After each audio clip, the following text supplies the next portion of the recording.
ការចាប់ផ្ដើមហាត់ប្រាណមិនស្មុគស្មាញដូចអ្នកគិតទេ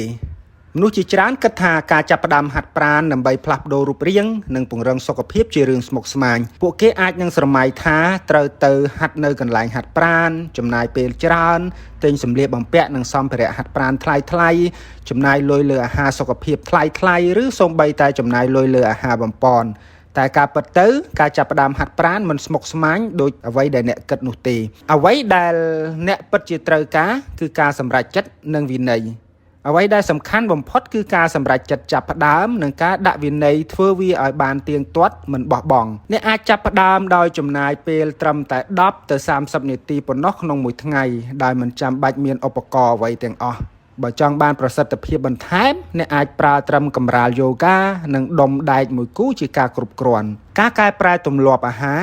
ចំពោះរបបអាហារអ្នកគ្រាន់តែផ្លាស់ប្ដូរទម្លាប់ញ៉ាំបន្តិចបន្តួចតែប៉ុណ្ណោះសិក្សាស្វែងយល់ពីអ្វីដែលអ្នកគួរញ៉ាំនិងអ្វីដែលមិនគួរញ៉ាំនោះជាការស្រេចសម្រាប់អ្នកទើបតែចាប់ផ្ដើមអាហារបំប៉នគឺមិនចាំបាច់នោះទេផ្ដោតសំខាន់លើការញ៉ាំអាហារធម្មជាតិឲ្យបានត្រឹមត្រូវគ្រប់គ្រាន់និងមានជីវជាតិព្យាយាមឲ្យខ្លាំងនៅដំណាក់កាលដំបូងការផ្លាស់ប្ដូរទម្លាប់ត្រូវការពេលវេលា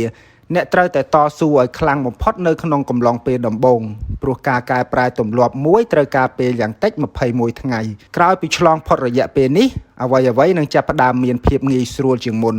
ហើយការហាត់ប្រាណនឹងក្លាយជាផ្នែកមួយនៃជីវិតប្រចាំថ្ងៃរបស់អ្នកដោយស្វ័យប្រវត្តិចូលចងចាំថាការចាប់ផ្ដើមហាត់ប្រាណមិនមែនជារឿងស្មុគស្មាញឬថ្លៃអ្វីនោះទេវាគ្រាន់តែត្រូវការឆន្ទៈនិងការបដិញ្ញាចិត្តតែប៉ុណ្ណោះតើអ្នកត្រៀមខ្លួនរួចរាល់ឬនៅក្នុងការចាប់ផ្ដើមផ្លាស់ប្ដូររូបរាងរបស់អ្នក